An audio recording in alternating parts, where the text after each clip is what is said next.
Long ago, the four types of Avatar fans lived together in harmony. Mostly. If we ignore the unjust Korra hate, we live together in harmony. Then, everything changed when M. Night Shyamalan attacked with his terrible, terrible live-action adaptation. Only the Avatar live-action adaptation that we deserve, master of all four elements of filmmaking, could defeat M. Night Shyamalan from further besmirching and ruining the legacy that is the great cartoon series Avatar: The Last Airbender. But when the world needed the perfect adaptation the most, it vanished.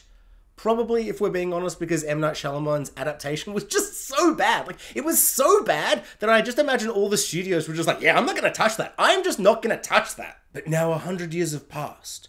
Or like 15 or so years. It's been 15 years, I think. Doesn't it feel like it's been a century? It just...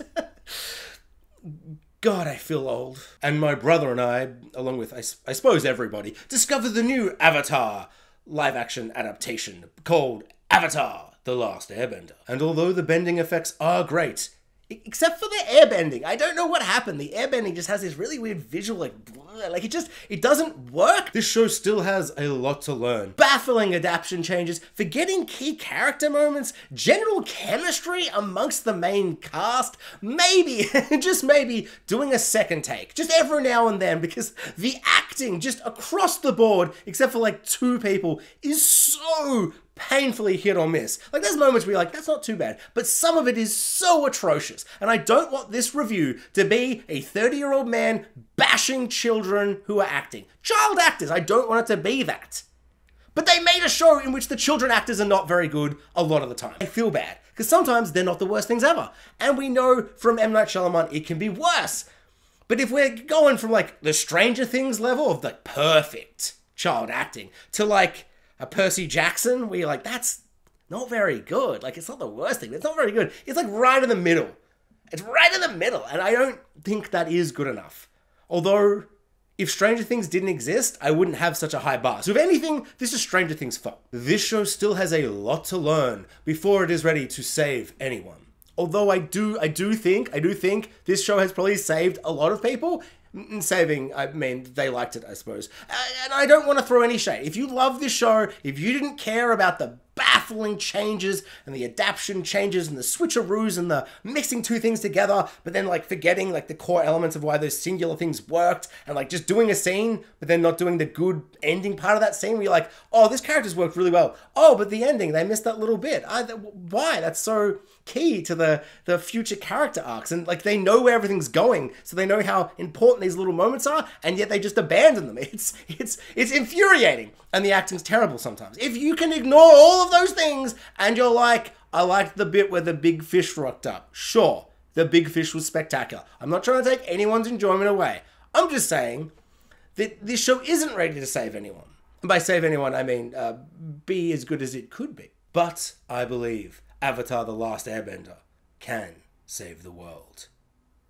Obviously, when I mean save the world, I don't mean like save the world. The world has so many serious issues, and this show it's not going to do anything to stop any of those issues. What I mean by save the world is, I suppose I mean it's going to be better than M. Night Shyamalan's horrible adaptation. But that's not really saying anything, I suppose, because this could still be the second worst thing to ever exist in like film and TV content, and it would still be better than M. Night Shyamalan's movie, which is probably the worst film ever made.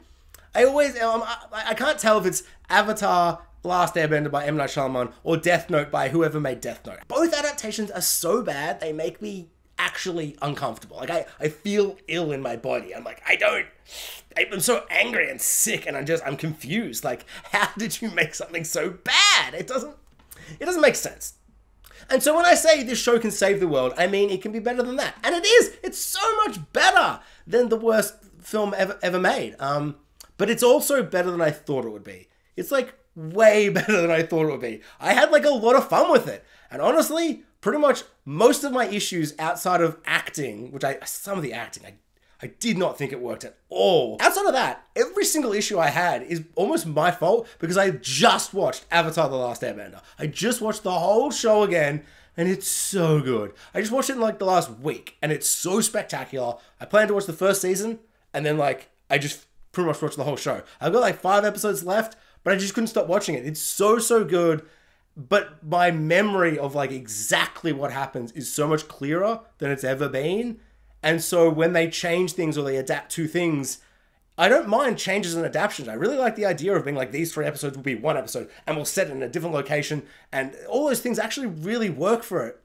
But they just keep like missing elements. Like they'll be like, we'll do this plot. Cool.